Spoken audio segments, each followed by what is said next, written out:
You are live now, ma'am. So good afternoon, everybody, and welcome to this virtual event of UPSOS. This is the first series of practice enhancement program, and this has been conceptualized by Dr. Girjesh Kain under the guidance of our president, Dr. Dharmendra Nath. And these programs have been designed so as to share experience with each other. We all know that now in Uttar Pradesh, we have so many good practices. There are seniors who are doing very good practices. There are juniors who have started and are doing very good practices. And there are a lot of private practitioners all over Uttar Pradesh. So what we want is, the idea was that we should share our experiences with each other. And when we share our experiences with each other, and if seniors guide juniors, everybody can be doing well in their practices, and that's the whole idea of this program. We have very good speakers today. We have Dr. Malay Chaturvedi from Kanpur. We have Dr. Sudhir Srivastava from Lucknow. We have Dr. Anil Srivastava from Gorakhpur, and we have Dr. Samiksha Agarwal and Dr. Ankit Agarwal from Prayagraj. So these are one of our best speakers doing very good practices, and we welcome them and we thank them for taking out their time from their busy practices and from their Sunday to share their experience and to make all of us as good as them. So welcome everybody. And now I would just, since this is the first in the series of practice enhancement programs, I would like our president, Dr. Dharmendra Nath, to start with a few words, and then we go on to the talks.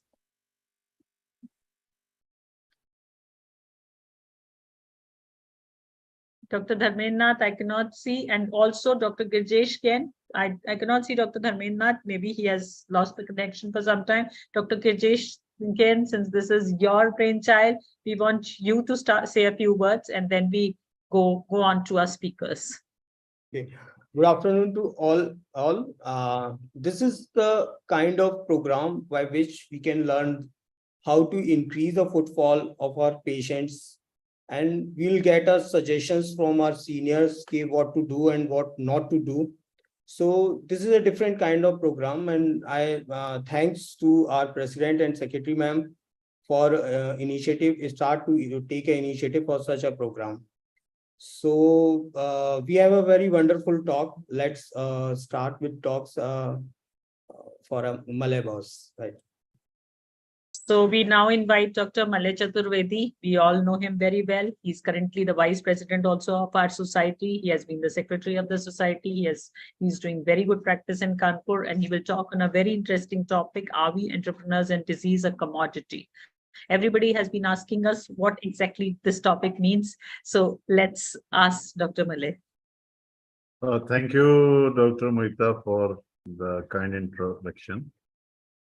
Let me see if I can start my topic presentation. I think, can you see this PPT? We can't see as of now. From my side, it's open. Yes, we can see now. So, basically, very recently we reached. Can you make it full screen, Dr. Malay? Yeah, it's full screen only. Okay, it is showing us this introduction photograph. Achha, okay.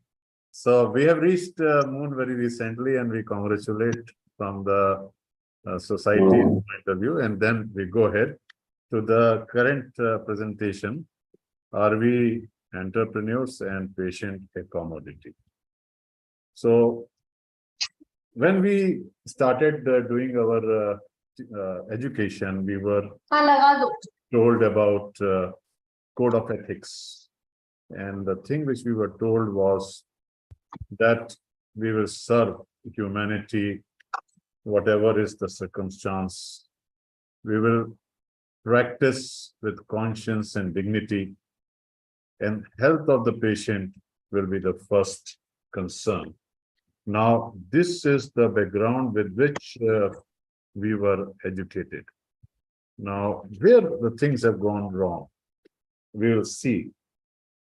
if we see what is an entrepreneur has been identified as a person who will create a product or service that people can buy. A commodity is a substance or product that can be traded, bought, or sold. So entrepreneur will produce a product and the product can be bought or sold. That's the relationship which is there. Now with that background, let's see what are our challenges in practice. Interestingly, our electricity and taxes are all on commercial rates. There is no concession given to us. Very big problem is annual registration with local authorities. That has a cost. We have to get a fire clearance, and there was a PPT in our social media that our fire clearance requirements are matching whether you are running on a cycle or you are running on a jet plane. That's a discrepancy. Just 1 second, Dr. Malay. Yeah. Your slides don't seem to be moving. Okay. Can we come on the slideshow once again, and we can see on the left hand side, we can see the slides. So just do one thing, just stop your screen sharing and then again you can share the screen. Okay. So resume share.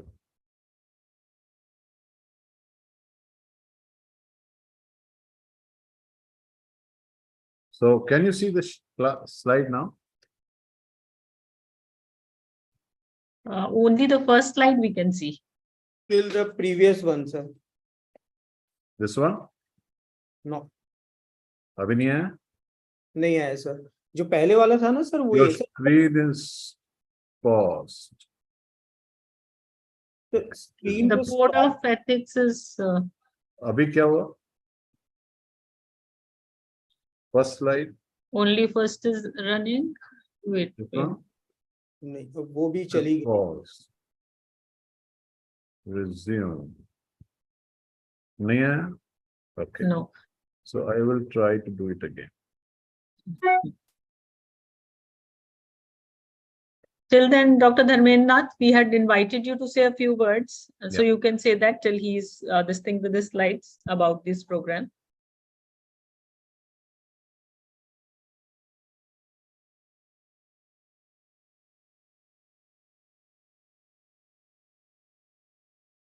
President, sir, we cannot hear you. You are muted.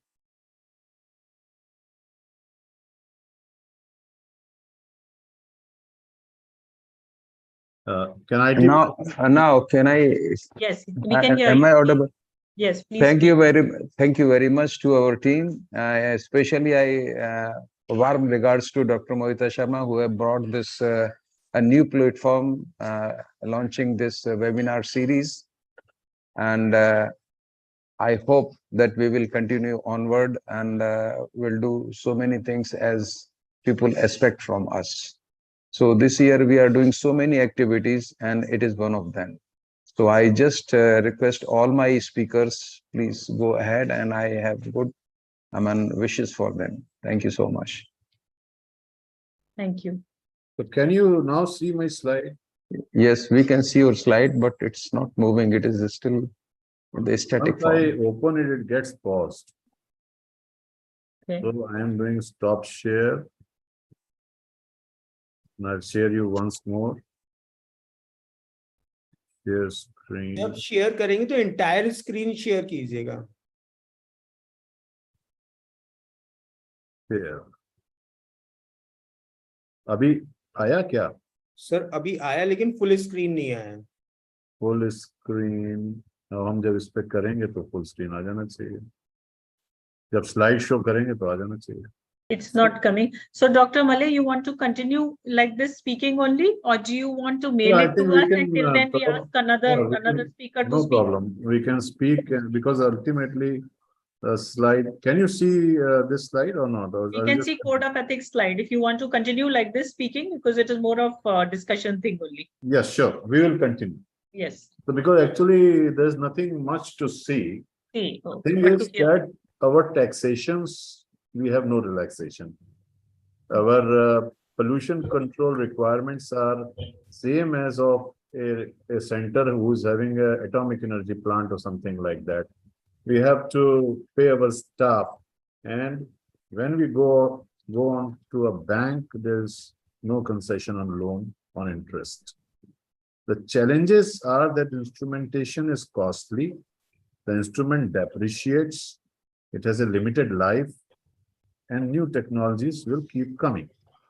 So this will lead to a generation of EMI. A requirement is generated that we have to pay EMI. And that is why we need to earn consistently. That is a challenge in our practice. So what happens? There's a combination, doctors gets a combination, there's a combination of a doctor and a salesman. So what happens? We start counseling, we start doing marketing, selling a product, and we talk about value addition to packages. Now, our earning can be either by disease management or by cosmetic treatments. When we go for disease management, there are variable presentations in disease. There is geographical and seasonal variation, and treatment outcomes are variable. Whereas cosmetic treatments are governed by marketing strategies. And ultimately, all this, the center is patient, who has almost become like a commodity when we go to purchase something in a market, something like that. Patient has that status as far as our earning is concerned. We take the example of cataract surgery, which has become a sellable commodity now. But the thing is, patient is not aware of the disease threats or outcomes, and often is unmotivated to accept our treatment protocols. But more importantly, there are human factors involved. And what are the human factors? They are mainly fear, anxiety, and unrealistic expectation. I give you an example. When we saw the movie of Jaws, government was not able to catch hold of that deadly fish. So they asked, can kindly come and help. And what people reached, they went there with a fish hook. So that was the level of difference in reality and expectation. Something similar happens to the cataract surgery patients. Now, what is the difference between industry and health industry? In industry, people are working and the boss is earning. In health industry, surgeon is working and the team earns out of it. In industry, is a mechanical process. If you make once a die, then each time you will produce the same product. Whereas in the health industry, it is a human thing. Outcomes are prototyped in industry, but in our industry, variable outcomes are there. So disease cannot be an opportunity to earn. We cannot look into कि भाई ये बीमार पड़ जाए, उसकी आंख खराब हो जाए, उसको आंख तकलीफ हो जाए, तो हमें कुछ पैसा मिल जाए. What is happening because of our economic compulsions, which are created by many administrative reasons, we keep on searching for people who would like to go for a contact lens, or who would like to go for a retinal laser, or who would like to go for a eye removal thing, or this chashma removal thing, or something like that. But that cannot be an opportunity to earn. And unfortunately, medicine is a bad business because return on investments are not as high as industry. I was talking to a chartered accountant on this. I wanted to take his opinion, and he said, oh, medicine is a human thing. The things are different. And with that note, I stop my presentation. Thank you very much for giving me time. Thank you so much, Dr. Malay. It was a wonderful presentation. And these are things which these are not things which we actually learn in our syllabus, but these are things that we have all been thinking about, and they come to our mind as we do our practices, especially because private practices today are very, very finance intensive. And our branch of ophthalmology is very, very finance intensive because it is so much dependent on equipment, and there is so much equipment and that has to be upgraded. So I think panel discussion is towards the end. So any questions can be and any discussions can happen at that time on the topic. And so we can directly go on to the next topic. And now I would like to invite the next speaker, Dr. Sudhir Srivastava, who will talk on how to feel wow in 30 seconds. We all know Dr. Sudhir Srivastava as a person of national fame and doing very well. And whoever gets a chance to go to Lucknow, and even if you don't get a chance to go to Lucknow, plan a special trip to visit his center. I have done so myself, and I have a lot of things which I learned and which are implemented now in my setup after seeing his setup. So it's an example for everybody. Dr. Sudhir, please.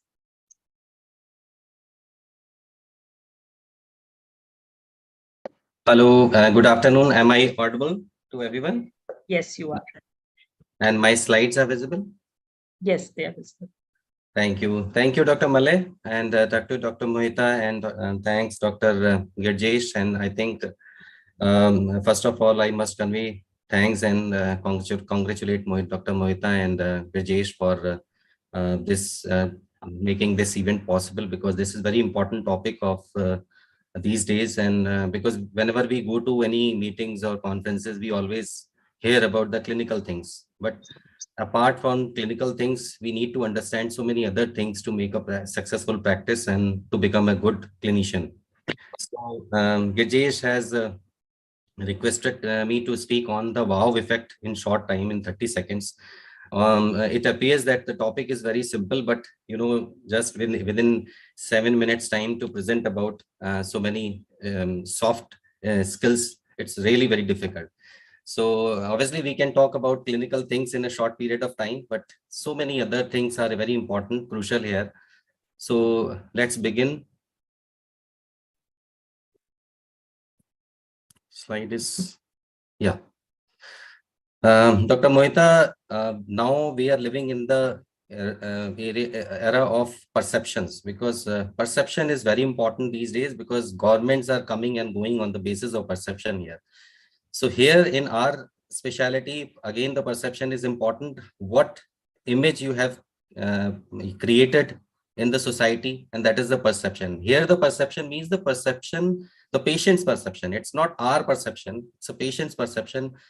And mind it, not all busy doctors are good, and not all good doctors are busy. This is very important, and there is no need to complain about this, because some our colleagues in one city, they are doing very good and they have a lot of patients. They are you can see that they are doing good clinical things, and even involved in academics.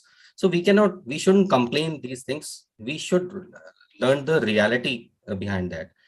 And often the soft skills are more important than the clinical things, because in my opinion, I think in my 25 years of practice, I think Dr. Malay, he'll also accept, and Dr. Mohita, you will also accept this thing, that the soft skills are 70% and 30% is the science now. Okay. And one day we were sitting in a meeting at the dinner time, and we were sitting with the Dr. Devashish Bhattacharya sir. He is the founder of Disha Eye Hospital. So he asked one question. I still remember that evening. He asked that what you want, basically, what you want, a happy doctor or a happy staff or a happy patient. So obviously, categorically, we'll all say that we all want a happy patient. So he said that how can an unhappy doctor or unhappy staff can make a happy patient? So you have to be happy first, and then you can obviously listen to your patient and you can do justice with your patient, which is very, very important to give the good effect of your good perception of you in the society. So time is changing now because a lot of negative media reporting of every day, you'll see a lot of negative news regarding our specialty, our fraternity. Lot of mistrust is already there, and society is not ready to accept that this is a profession. This is a professional entity. Still the society says that it's a service and you have, how can you charge for the service? It's a service for humanity. And obviously, because black sheeps are there, so we are doing good, wrong things. So obviously, we'll get the negative reporting or mistrust because of that also. And normally we think that we are the best. We are the best. We are doing best surgeries. We are doing, great phacos, great refractive surgeries with excellent 6/6 results. But this is, it's just continue to fool yourself. 1 in 20 unhappy patients bother to complain.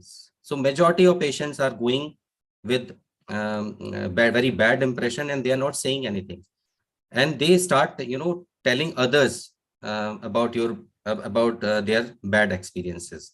So here we need to forget about we. We should think about the patient first.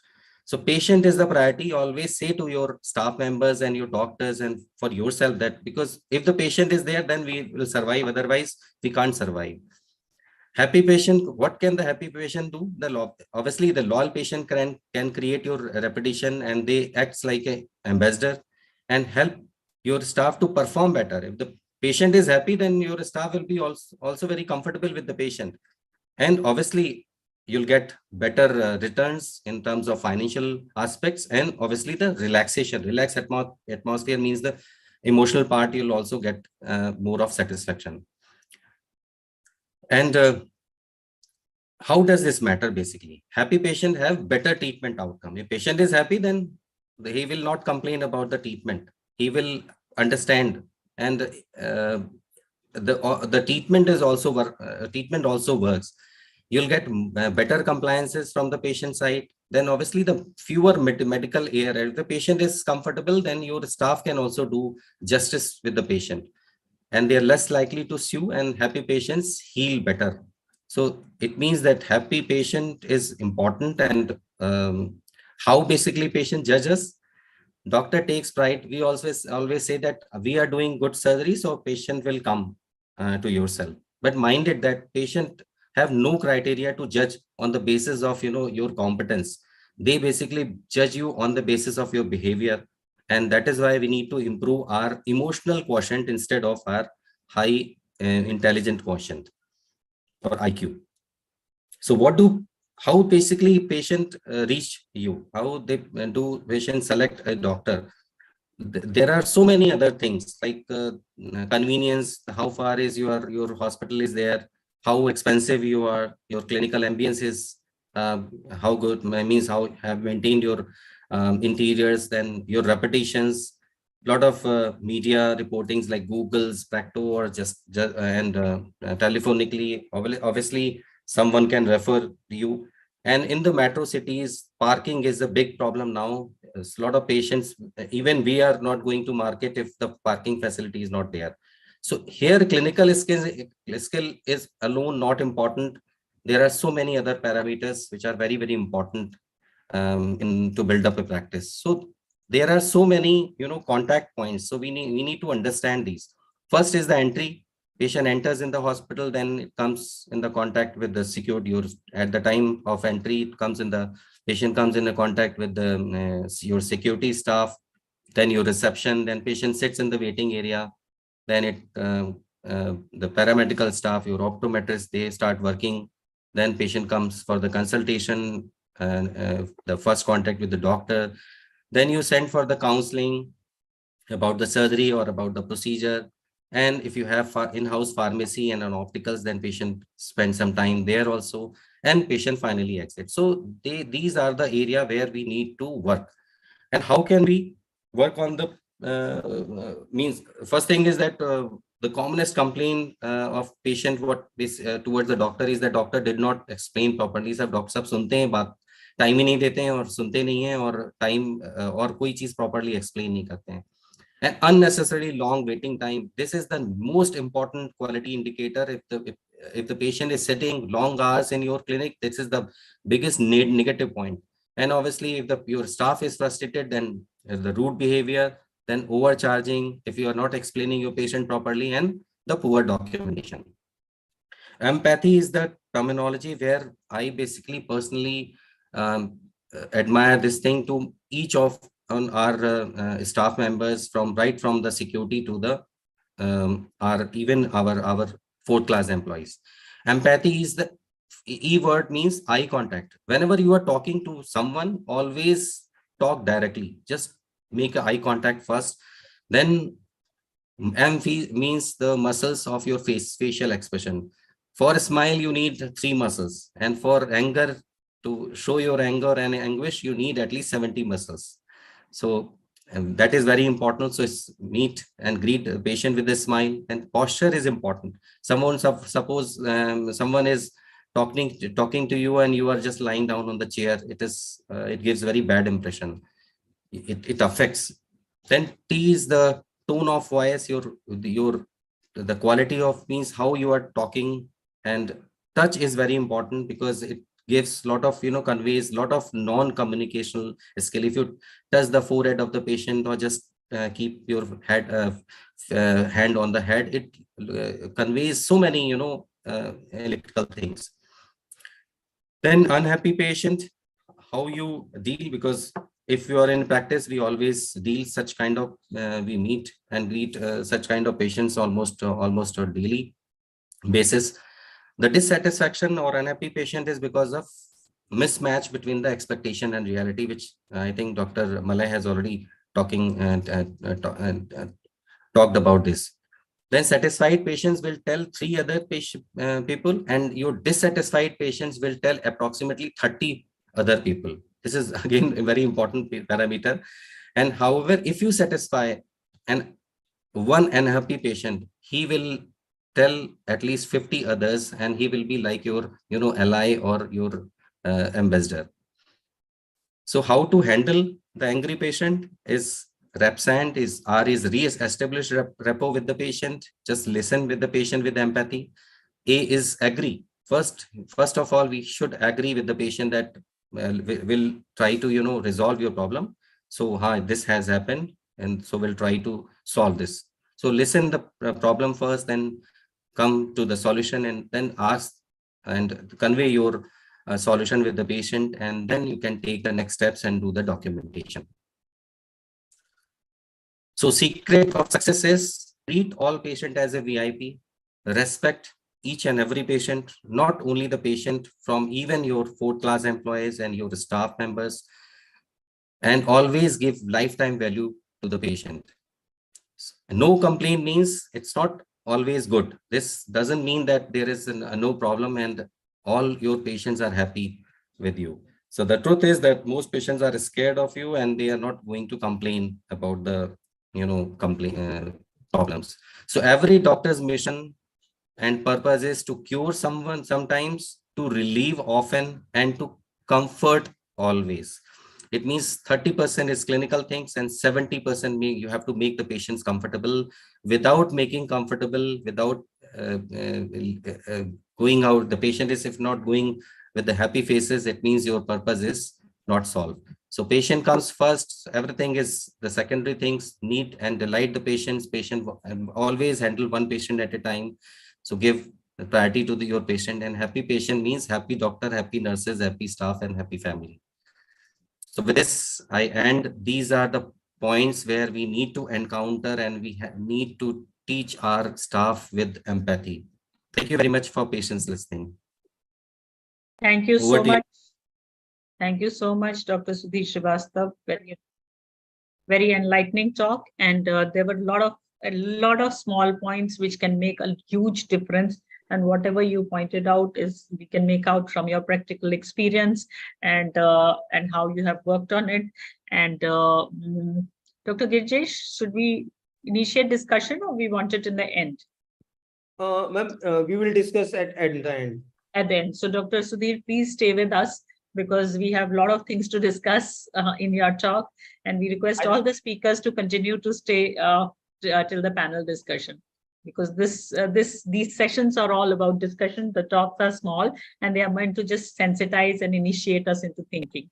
So now we invite Dr. Anil Srivastava to talk on optimized use of EHR. Dr. Anil Srivastava is again a very well-known private practitioner from Gorakhpur, And again, here also, I would like to say the same. I have visited his practice, and I'm fortunate that one of the best practices I have gone and visited, and we have seen how the way it works. And this is one practice where there is a huge load of patients, and there is every possible machine that you can think of. You will find it there. So how he has built it is again something which we have to learn from him. But today he will talk about optimized use of EHR. Let's hear him speak. Dr. Anil, you're muted.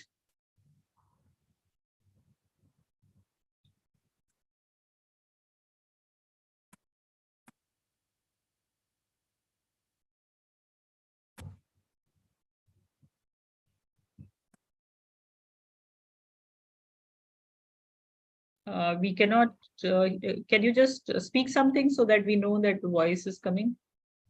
No, it's not coming. So can you check why it is muted?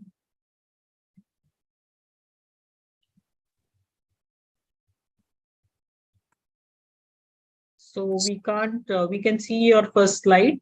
We cannot see all your slides. You need to go on slideshow and you need to unmute yourself. Technical team, please unmute to Dr. Yeah. Anil. Unmuted. Yes, it's okay now.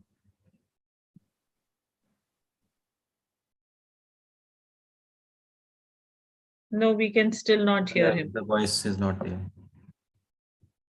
Actually, it says admin. So ITT, Mr. Bhageshwar, can you just check? Something wrong with sir's mic, I think. Yes, ma'am. So Dr. Anil, can you also simultaneously join from your phone so that you can speak on your phone this thing?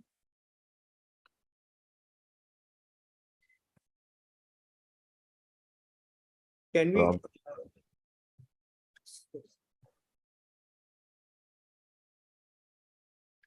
Sir, Dr. Anil, please remove your hands-free, then try with the microphone of your computer. Oh.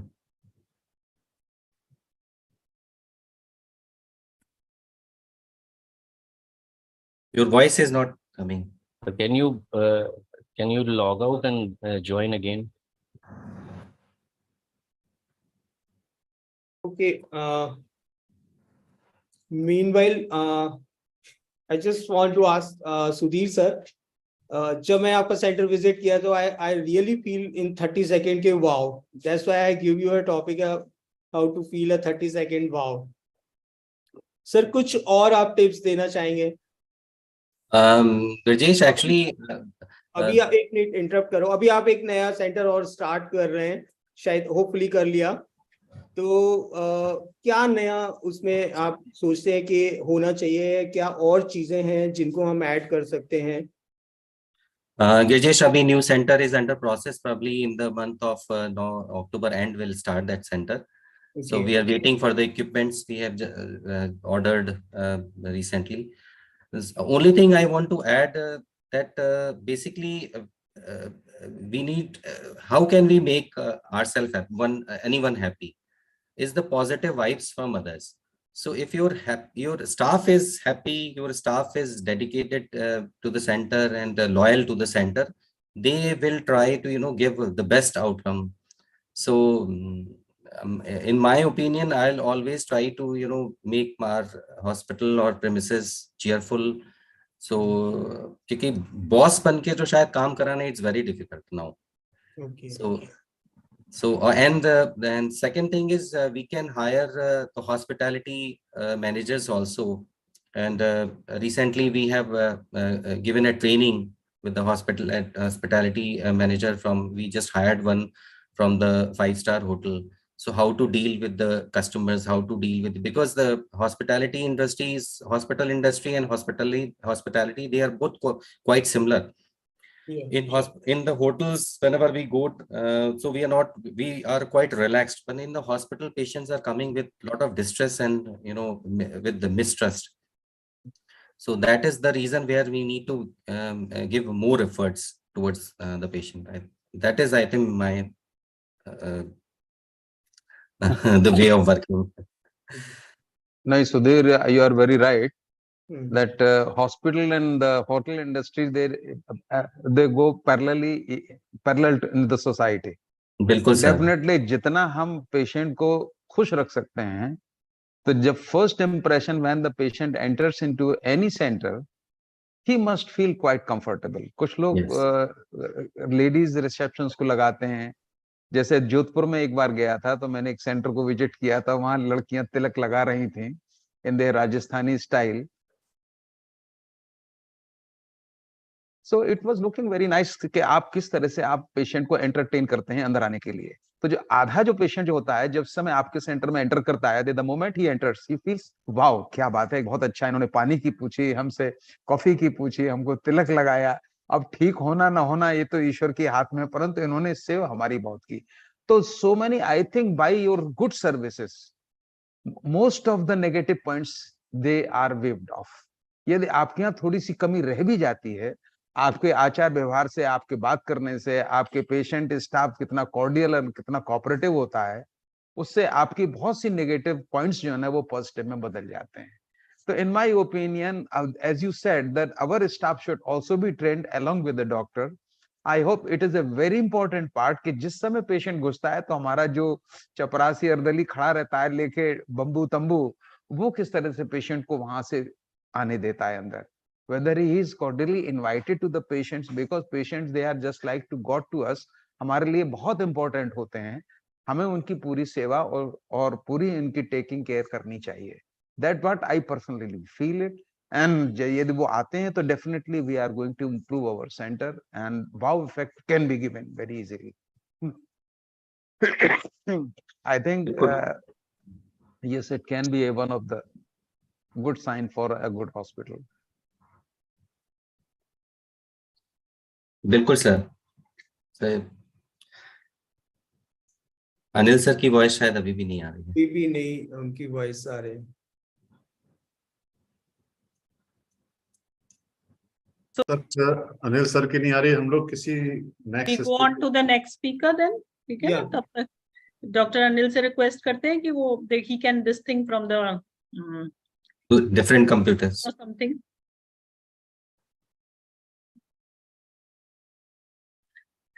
So till we get ready with Dr. Anil Srivastava's talk, now I would like to invite our very young and dynamic Samiksha for her talk. And she is again doing a very good practice in Prayagraj. And she will talk on making retinal treatment accessible for all. Over to you, Samiksha.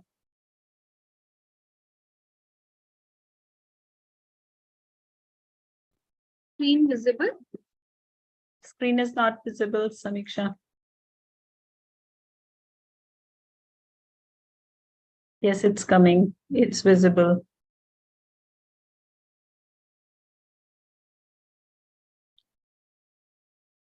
Can you? Am I audible? Perfect, perfect. Okay. So the topic given to me was making retinal treatment accessible for all. So at the outset, I would like to tell that retinal treatment as such is very expensive if you say from the start.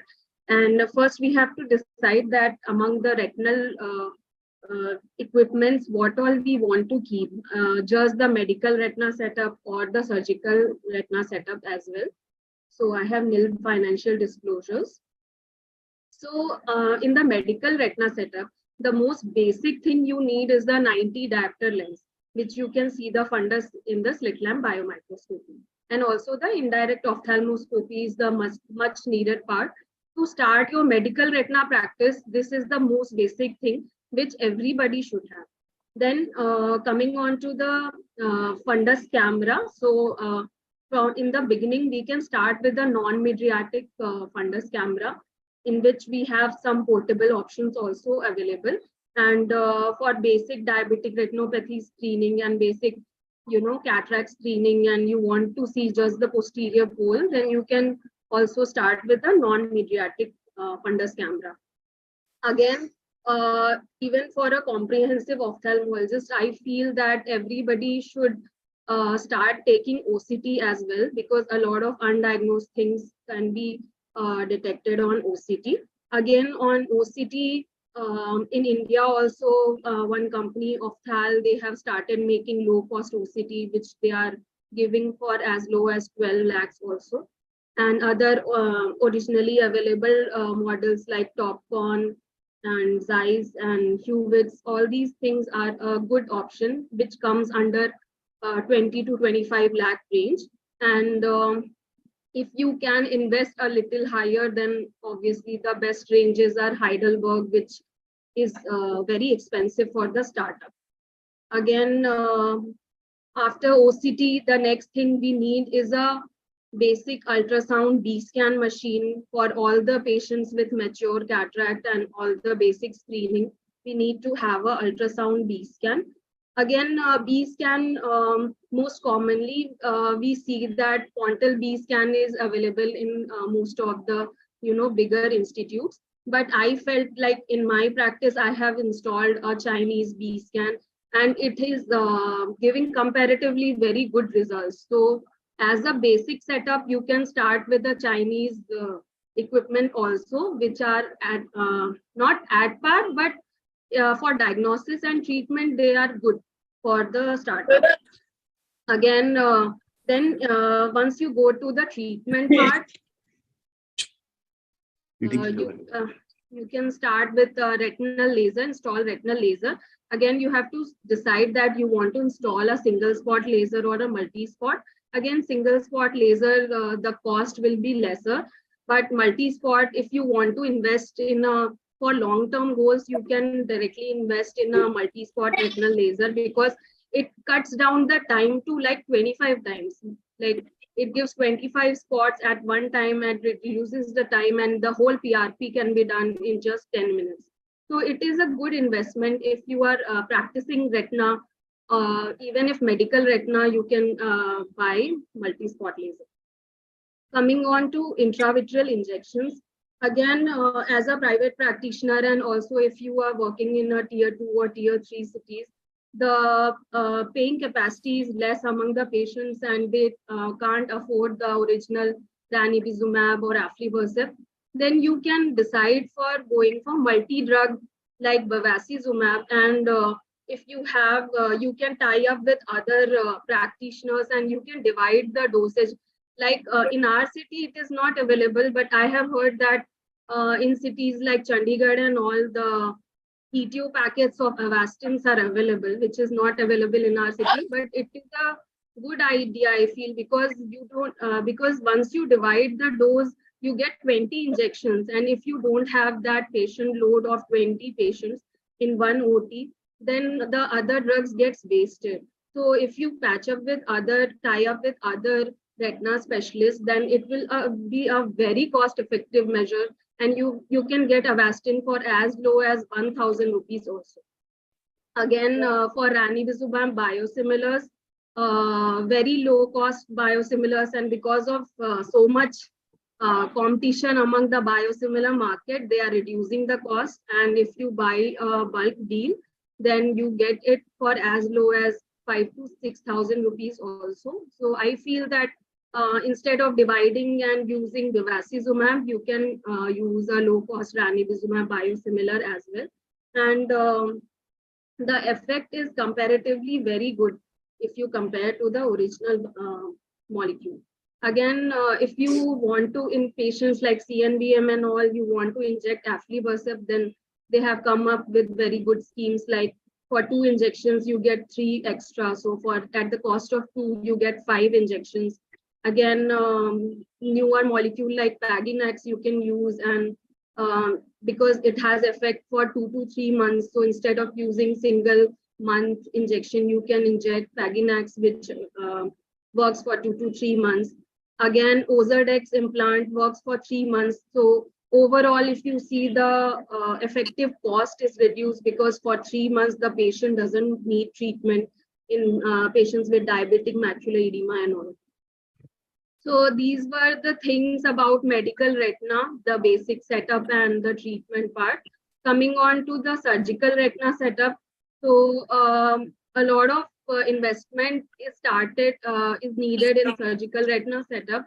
Like in vitrectomy machine, you have to decide that you want the tabletop model or the top end model with the retinal laser. Again, cryo machine is needed for the basic buckling, and for vitrectomy machine working, you need the nitrogen cylinder as well. Again, a basic cannot work so much on the basic microscope. So you need a XY coupling, again, a good viewing system, and then a biome. And with the laser, you need a laser filter. And above all this, now you need a recording system as well if you want to present your cases. So coming on to the economics of VR surgery. So if you see in India, the cost of VR surgery is very less if you compare to other bigger countries like USA, which is like 8,000 to 14,000 US dollar. In India, it is only 200 to 1,000 US dollar. Again, equipment buying options, you can take a new machine, or you can, for the startup, I feel you can even take a refurbished machine like a microscope like Zeiss. It works very well for 20-25 years. And if you get a good Zeiss microscope, refurbished also is a very good option. Instead of, investing in a poor quality microscope, you can invest in a refurbished good company microscope. Again, for buying, you can take bank loans or direct purchase. Again, EMI options are also available for 3 to 5 years. Again, if you are also a cataract surgeon, then you can combine it with lens bundling, and then buyback and exchange offers are also there. So coming to the basic vitrectomy machine, the Alcon Constellation costs around 42 to 48 lakhs, which is just the tabletop model with CMC of 3 years, which is the most expensive. But if you see the for the startup, it's not necessary that you invest in a Constellation. The Indian machines like Reticare and Appasamy are also making good vitrectomy machines, and they also work well, and at a low cost. You can, you get a difference of like 30 to 40 lakhs among the Indian machine and the Alcon Constellation. Again, you have to decide while buying that you wanted the anterior plus the posterior component. Laser, it's not necessary you take a top end model. You can invest in a tabletop model, and laser, a single laser machine which you can use for OT as well as OPD. You can take a portable laser machine. Then the CMC you have to take, and then if you take multiple equipments from the same company, then you get a better deal. So in the VR setup, along with vitrectomy machine, you have various other costs like a good microscope with good XY coupling, then you viewing system which costs around 30,000 to 15 lakhs. Then you need a SDI inverter also. But again, in inverter, if you take if you are using IBOS or Payman Wander lens, then you don't need an inverter. And again, a good tip would be to buy a good ETO machine, because every time investing in a new cassette is very expensive. Better buy a ETO machine. It is a one-time investment, and you can reuse the cassettes. And I feel you can use one cassette for 5 to 10 cases. It works well for those. And for endo laser, again, the laser safety filter, it costs around 6 to 8 lakhs, and cryo machine again 25 to 30,000. So this is the biggest, the white elephant. It is a Callisto Resight, the all inbuilt intraoperative OCT. It costs around 3 crore rupees. So instead of, if you don't have so much money and you are not born with, diamond and platinum spoon, you can just invest in this baby elephant, which is Zeiss 1FR Pro, and you can just start with the 10 lakh microscope. And then you have to put various other things in that microscope, like you have to put a XY on your foot pedal, the fine focus. You can get the attachment of inverter, laser filter, and all those things. Even if you add all these things, it doesn't come up to the Callisto. So again, for both, like it costs around 2.5 lakhs. Instead, you can take made in India Appa Sami biome, which will cost around 1 lakh. And again, disposable biomes are also available, which are available at very low cost. So instead of buying the resite for 12 to 25 lakhs, you can invest in a disposable biome, which also works for 1 to 2 years. And then the cost can be cut down. Again, lens bundling calculation, it is done like if you take a 16 lakh equipment, the lens bundling is around 3 to 4 times, which is around 48 lakh rupees. So 48 lakh worth rupees lenses you have to use for 4 years. That is 1 lakh per month. So if the lens cost is 3 to 5,000, then the target should be 33 cases worth 3,000 lenses. And then only you can cover up the lens bundling calculation. So if you are, a lot of machines will come up with the lens bundling schemes. So you have to calculate by yourself that whether your setup has so many cases that you are able to do as many of these cases, then only you should go for lens bundling. Otherwise, it will go off waste. Sorry, Again, can you summarize? We are already late. Yes, sir. Yeah. Yes. So can you summarize in 30 various seconds? Yes. So various other consumables which are used in retina setup is all these silicone oil and forceps and all consumables are there. So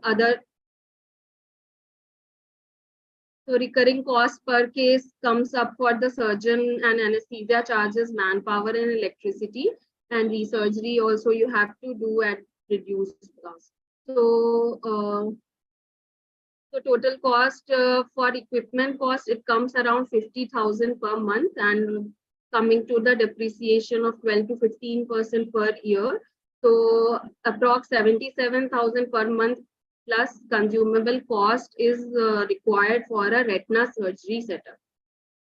So financial planning is very important for a VR surgeon, and you should see your break-even time and cycle repeats every 3 to 4 years, because once you buy a new machine, everything it downgrades every year, and after 5 to 6 years you have to upgrade your machine. So if you need a wow effect in your practice, then go for cataract and LASIK. Better not go for retina setup. And again, even if you do your best, then also you cannot get a wow effect in retina setup. And for us, the Snellen chart is this counting fingers. Thank you.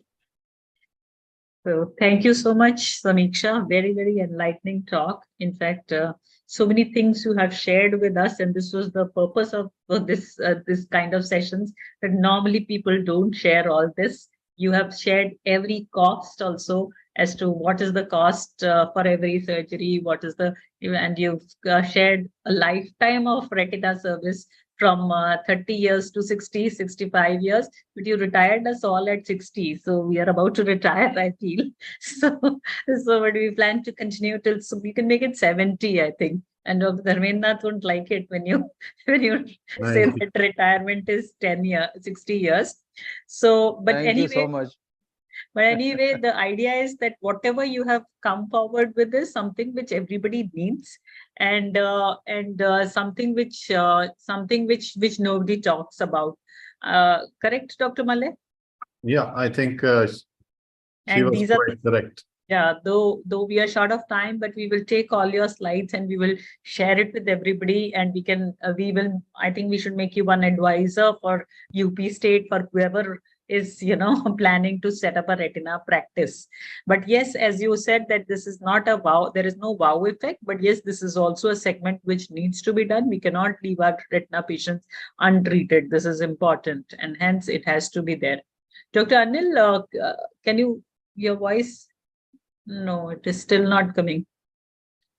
We cannot hear. So again, now we go on to the next speaker, Dr. Ankit Agarwal. Dr. Ankit Agarwal, also practicing in Prayagraj. Again, a very young and dynamic upcoming leader, and and doing a very good private practice. So he will talk about ethical practices. Thank you, ma'am. Can you see my screen? Yes.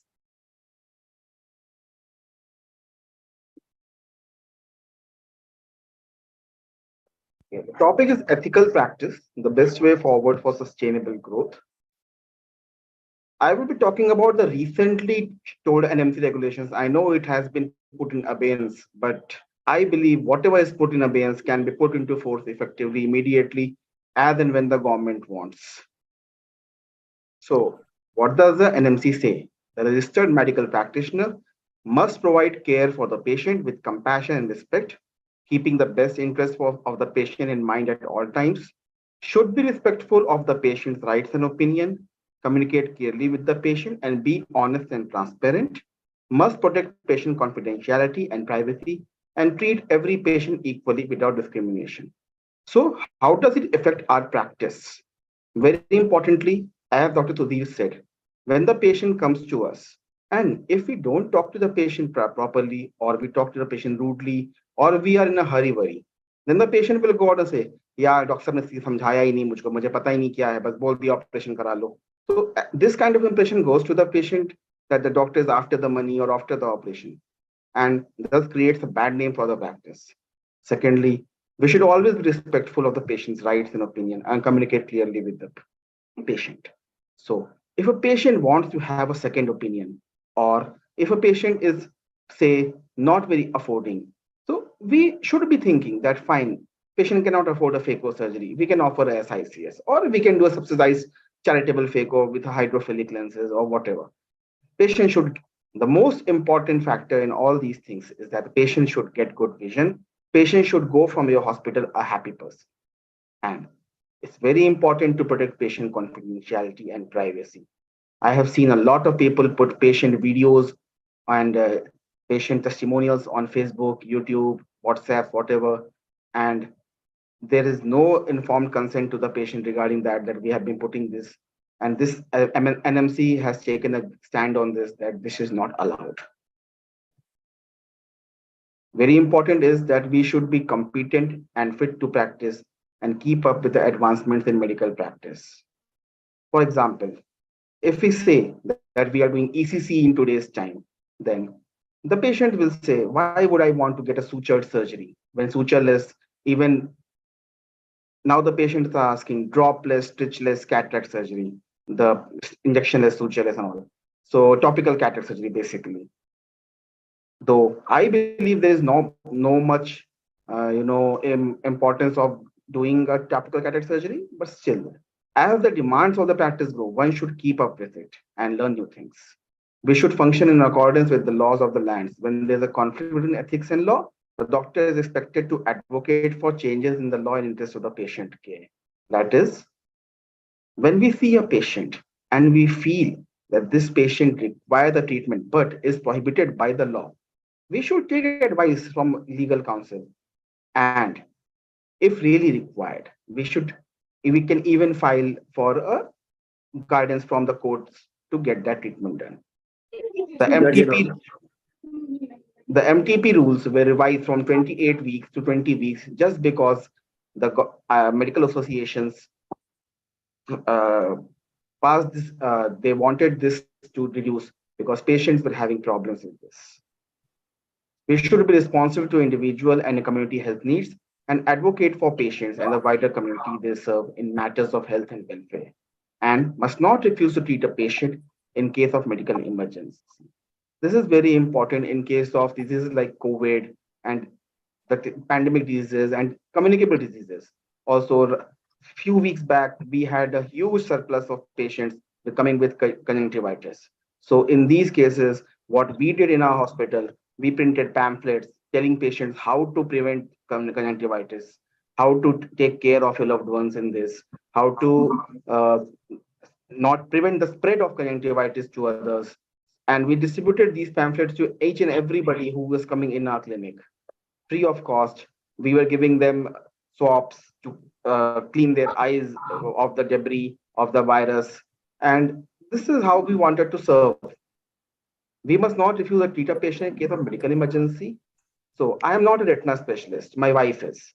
But even if she's not around and a patient comes with certain diminution of vision, a CRAO, a BRVO, a CRVO, or say a RD even, I do all the scannings. I do every possible thing which can be done from my end, and then I refer immediately to the best center possible so that his treatment can be done immediately. If a patient comes with a lid injury, a scleral tear, a corneal tear, we operate them. Even if we have to surrender few of our patients because of lack of time, but we have to take care of that patient because it's an emergency. Should practice according to his conscience and ethical guidelines, free from external pressure, and should promote and model ethical standards of the profession in the workplace, mindful of the moral and professional obligation owed to the patient society. This is the most important point, which I feel is very much neglected in today's practice by a lot of practitioners. We have to not be under the pressure of pharma companies to provide treatment of their choice. The patients require treatment of the choice which is given in the textbooks, which has been propagated from time to time, which we know in our conscience is correct.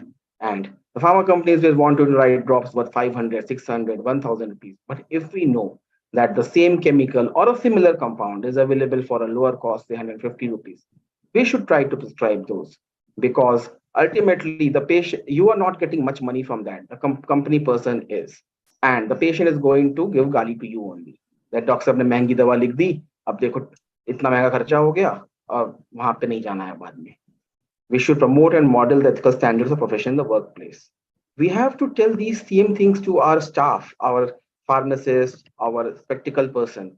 Say a patient comes with ARMD. There's no need prescribing glasses worth 10, 15,000 rupees to that patient.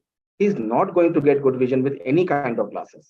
So in these kind of patients, we should try to provide low cost treatments.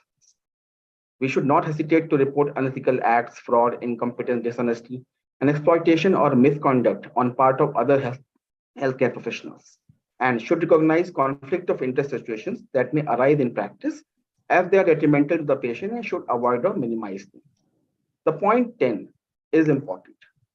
We should not badmouth another person in front of the patient.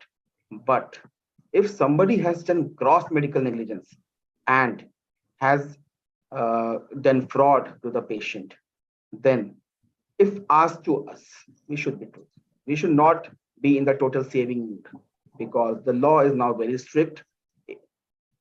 If you are in league with that person who is doing this, then you might also get jailed or lose your license. We should not engage in endorsement or promotion of any drug or medical product for commercial purpose or personal use. NMC has taken a very strict stand on this. We should not take any sponsorships from pharma companies, and we should not promote any drug because it is not in the medical ethics. Should protect and minimize risk of patients who participate in medical research, conscious that the dual role as researcher practitioner would require disclosure to patients and additional regulatory and ethical compliance. We write a lot of drugs which are in the stage 3 marketing, stage 3 of trials, stage 4 of trials. The Indian biosimilars of ranibizumab, many of them are stage 4 post-marketing trials. So we should tell the patients that these drugs are still not 100% approved by a DGCI, but they are being sold and we have got good response for them. But we should tell them and we should get an informed consent from them regarding these. In a nutshell, ethics include integrity, moral principles, honesty, the right thing in your mind, the fairness, your responsibilities, your conscience, your choice, and your values. So there should not be any unnecessary tests. We should not take sponsorships and gifts from pharma companies. The treatment should be low cost but effective drugs, and we should use proven therapies only. No off-label use should be done unless proven effective in various peer-reviewed journals and indicated in that same disease, but only after explicit consent from the patient. Ethics is all about judging right from wrong. So it's like a taraju. We have to take the right and wrong decisions. Ethics will lead to a good practice because it's the key to having a happy patient. So that's my talk. Thank you. Thank you so much, Dr. Ankit. Very important topic, especially in today's time where there is a lot of confusion about what actually ethics is and how much ethical we need to be and how do we bring about that that balance such that we are ethical and yet we are doing our sustainable practices. So we'll come to it during the discussion again. Now, just I will request Dr. Anil Srivastav to give it one more try. It's a talk we don't want to miss. So now he has agreed to join. Am I audible now? Yes, yes, you are. Okay, then let me share. And the screen is also visual. Yes, it's. If you need to go full screen, I think. Yes. So the topic is optimize use of EHR. So the main thing is that technology is driving the whole scenario. Maybe it's instrument, maybe or software. So technology is going to drive everything. And what is digitization of the eye care? We generally take it as computerized entry and nice printing in place of pen. Although it is the data utilization to make eye care system faster, smarter, portable, safer, and cheaper, which can simply multiply our outcome. So data entry can be 10 times faster and 100 times more comprehensive with the computer. So it is just a mindset that by pen we can write faster. But when we write by pen, then it becomes short, illegible, and here it becomes in detail. So the main point what I'm going to highlight that by using the technology, we are going to control many things. Like while prescribing, we can know the drug interaction. We can know that this patient is allergic to this drug or this patient is pregnant. So if your software is integrated with any online drug database like SIMS, BIMS, or drug.com or any similar, then automatically it will respond to you. Otherwise, it can be stored in the database. In more than 90% of the cases, prescription can be filled with the combined template or component template to fill fully or partly in only a few seconds. Next visit calendar should be dynamic. Usually, most of the companies are providing a simple calendar, but it should show the actual calendar of that particular doctor, showing that which time slot is booked and which is not booked. Here, I want to emphasize that this is comparatively new part. The National Health Authority, they are very focused and they want at least medium to large, all hospitals should come in the purview of National Digital Health Mission through ABHA compliance. Like the Aadhaar card, they never told that it is mandatory, but you cannot survive without Aadhaar card. The same way in the healthcare system, without compliance with the NDHM, hospital will not survive if they are having beds 10 or more. And later on, even smaller clinics will be forced. So what is ABHA? This is Ayushman Bharat Healthcare Account. And every software company are told that they should get ABHA compliance. And it is not very difficult. Few structure in the architecture, they have to change according to the ABHA, and then it will be certified. And they will get a certificate of ABHA compliance. So every provider has to get it. And what will be the advantage? The patient will also get ABHA number. They can get it directly from the net. And At present, it is optional, but because of the incentive and compulsion, practically it would be compulsory. It is just like you are keeping your contact book, calendar, photo, everything in the Gmail. And when you change your set or change your provider, you don't lose anything. The same way, the data is with NDHMF, then you change with the provider, you will not lose. You can get your data directly from there also. Government is giving a very good incentive. Although the date is till 31st December, and after 31st December, hopefully they will increase this. What is this incentive? If you are using ABHA compliant software, then any hospital which has 10 beds or more, for lab and diagnostic, there is no limitation of the beds. If the footfall for the new patients are more than 500, then beyond 500, for every patient, you'll be getting 20 rupees as an incentive, and your software provider will get 5 rupees incentive. So how it will, suppose you are 10 bedded or more, in hospitals and lab where the beds are less than 10, then hospital will not get, but the provider will get 5 rupees per patient. Here is a simple example. If your hospital is having 5,500 patients per month, then for the first 500, there will be no incentive. Another 5,000 will attract at the rate of 20 rupees. That will become 1 lakh per month. Last year, they have provided more than crore rupees to the doctors who are using ABHA compliant and to the vendors also. So like this, you can create your ABHA. So this is a new challenge and one cannot avoid it. This I wanted to, and advantage the patient will be, they will not require to log in with another doctor, so many clinics, so many diagnostic. Their all health records will be recorded at one point.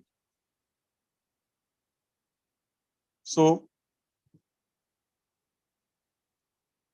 with digitization, we can change so many things. And in the coming year, we have to understand that things are going very fast. And even people from the villages, people from the lower class, they are booking tickets in the aeroplane, train, bus, taxi, and they are paying money for the mungfali and samosa. So we don't have to think that people will not accept digital. So all the basic records are already we are managing, nothing new. And new thing is that a lot of IoT products are available, which can be added. Chatbot is a new thing that can be added. It gives a lot of help to the patient. Even patient is able to understand that what is the location of the patient, where is the next point where he has to go. And you can know about the doctors, staff, managers, outreach workers, and objective appraisal is possible through the EHR. So it can be utilized in many ways. So since all of you are already using it, so the important thing is only that there is no limit. It is just an imagination. Your imagination is the limit. Try to precise your vendor that this job is being done by the paper. It should be done without paper. So a simple hospital information management system along with the mobile HIMS integrated with many IoT devices will transform your healthcare organization into digital hospital. And this will attract patient, because patient can do a lot of things. They can book, they can come and report, they can see that where next they have to go. Most of the time they keep on wondering that who will help, that where to go now. Like a railway track, they will know that this is the station they have crossed, and now the next station is this room they have to go. This much time is expected. So, and once the prescription is finalized, they will get the prescription also without print. From there, you can ask in the message itself, your medicine bill is 730 rupees. Do you want to pay online? If they pay, then they are not going to stay in the queue. So just think that what are the things they can do themselves. Even for the pathology report or any report, they will get directly. They need not to come to your counter. You need not to print everything unless patient is asking. So it will change the image of a hospital. And definitely it will improve the practice and business. Thank you. It is more important to have discussion. So Thank you so much, Dr. Anil Srivastav. And really, this was something which is new to most of us. And I'm so thankful to you on behalf of the whole society that you made us aware of this. And since most of us don't even know what it is, therefore we don't know what the advantages of this system are. So yes, now we will start our panel discussion. For our panel discussion, we have with us Dr. Dharmendranath is already there. Dr. Girjesh Kane is already there. Then we have Dr. Deepak Mishra. He may be joining in some time. And we also have Dr. Abhishek Chandra. He's our chairman, scientific committee currently. And as you can see on his this thing on his window, the huge building, the hospital that he has recently constructed. Again, a very, very successful private practitioner and very apt in this discussion because we have lots to learn from him. So, just in this panel discussion, and it is open to all, that anybody can ask questions and the others can answer. So just one or two things that came to my mind during these while hearing these talks. First was, how do we increase our earnings, keeping our ethics, etc. in mind? We know that our branch is finance intensive. We know that we have to become financially feasible and sustain. It has to be a sustainable practice on one hand, but on the other hand, we also talk about ethics and we say that, okay, we should not over investigate. But what about that expensive machine which is lying there? So how do we make it cost effective and sustainable? And this is something both Dr. Malay and Dr. Ankit, I would like to ask from you. And especially in considering that probably there is, from what I can make out, is there is a thin line between for those borderline patients, say somebody is a glaucoma suspect, and do we investigate this patient or do we keep under observation?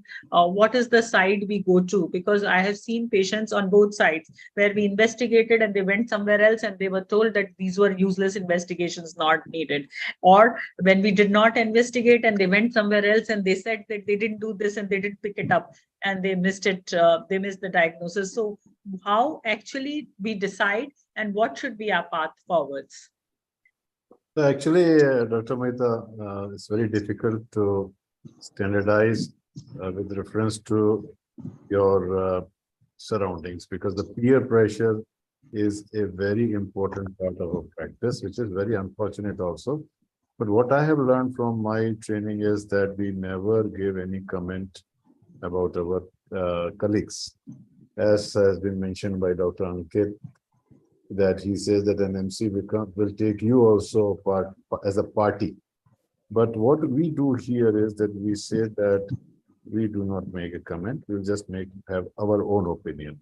Now, as far as the protocol for disease diagnosis is concerned, we would stick to the basic standard. For example, as far as glaucoma is concerned, pre-perimetric diagnostics are a debatable take and will not go for it.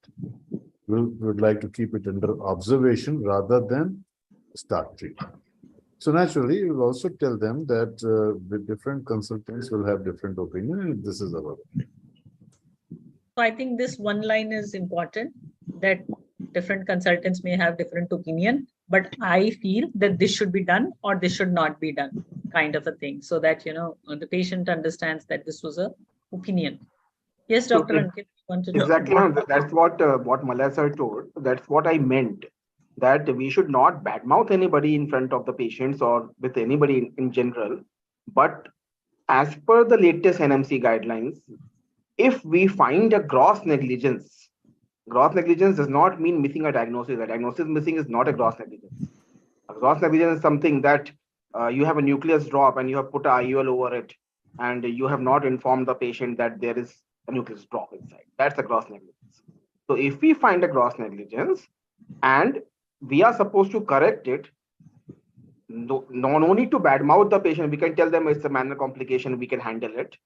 But if asked by the authorities that did you see this in this patient, we have to tell that, yeah, see, we found these findings and we have corrected it and we have whatever we have managed it and this is it. No need. If we try to hide it and the patient might have shown to somebody and they might tell, okay, we have seen, then question mark will be on your own,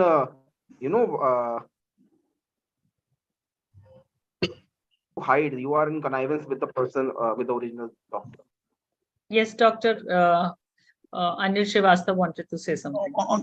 This is very tricky, but in my long practice, what I have learned that it is quite possible without hiding even, you can make the patient happy. Suppose the patient is operated by someone and I can see that lens is half down, but still patient is able to see there are some glare, something. So if you console properly, if it is not going to harm, so better not to intervene and simply console, the chapter will be closed. And if you start exploring that the lens is sinking and you need to explant it, first see if it is possible to continue, then continue it, number one. Number two, even intervention is required, then try to tilt the situation that there might be some injury, there might be something which could happen, but it happens sometimes with any hand. And for this, there is simple solution. We will just change the lens and things will be okay. And at that time, what another thing you can do, if the doctor is close to you, you can do free also.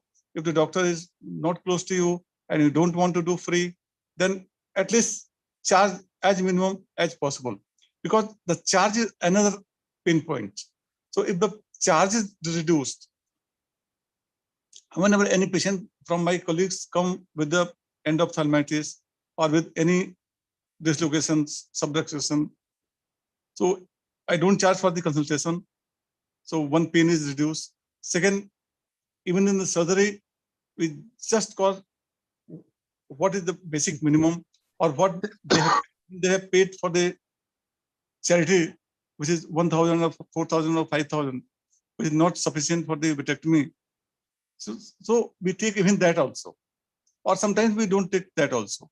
So that makes a lot of difference. So objective should be that our colleague should not be crucified what he has done. Then the waste will be there. That's very right, Dr. Srivastava. And one should not crucify our colleagues. That's very true. And these kind of incidences do happen with us all the time. So many patients come to us, or our patient go to us, and they keep saying so many blah blah blahs against us or for other people, to me and to others.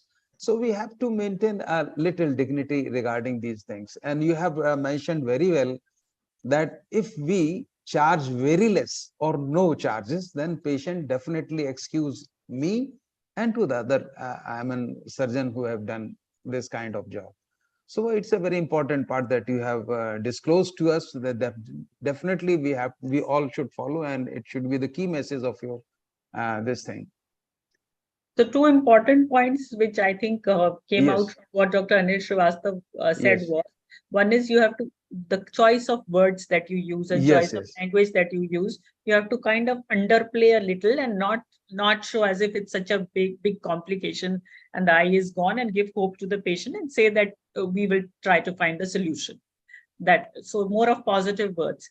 Yes, Number yes. one, and secondly about the charges, very important Yes, yes. point, very important, because Very relevant point. remember that this may have been our patient, so what would have we have charged from this patient? Now, even if this patient belongs to our colleague, let's just take it as our patient, and the day we can do this and start thinking this way, I think there will be big changes. Big change in your practice and big change in the scenario, क्योंकि पैसा देना सबको बुरा लगता है. यदि आप free कर देते हैं, it will enhance your practice. वो So तो now- ठीक होगा ही. And Yes, एक- Dr. Sudhir Srivastava wanted to say something. In nutshell, I want to add a few points that in the practice, temperament is very important. So if you are doing your practice with the relaxed atmosphere, without any pressure, and in a good congenial and atmosphere, and a lot of other things are also important for that, because your how your family support is there, your environment of your working means hospital.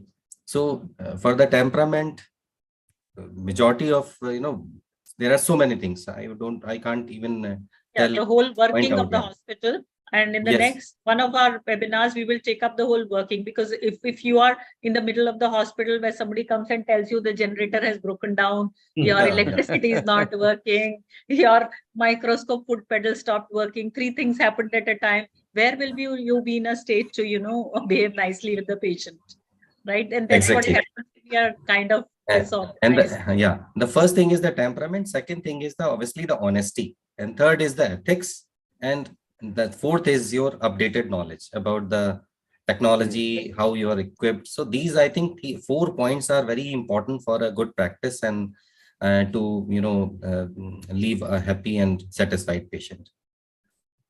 So coming to Dr. Malay, please. So one point which we can do as a society is to make awareness regarding the outcome of the treatment possibilities.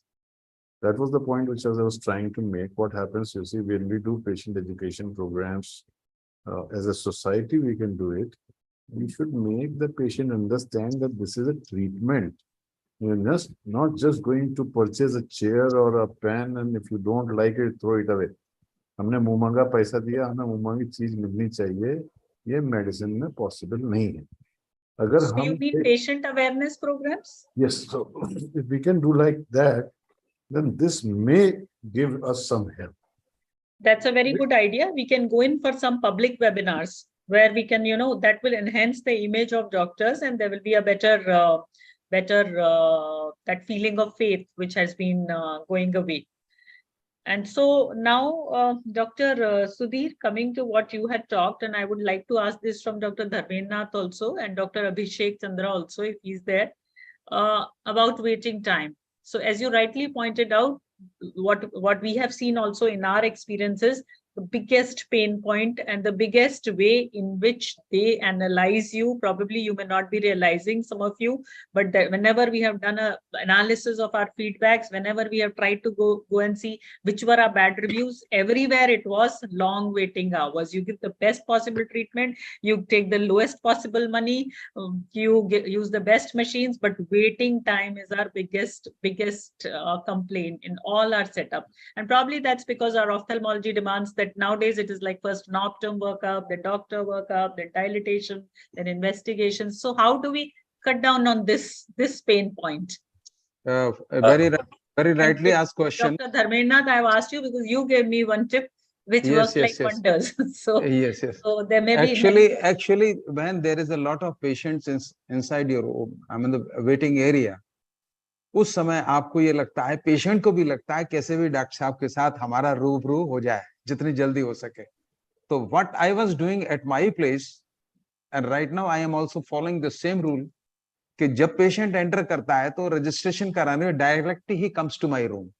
कुछ patients ऐसे होते हैं, they don't require so many long waiting time, they just say कि doctor साहब हमारा चश्मे पास का उतर गया है, चश्मा लगता है, प्लीज हमने रिफ्रैक्शन कर दिया, या हमारे पास वो खड़ा हुआ है ऑप्टोमेट्रिस्ट, कह दिया भाई इनका ये मतलब ऑटो रिफ्रैक्टोमीटर करो, देखो क्या प्रॉब्लम है.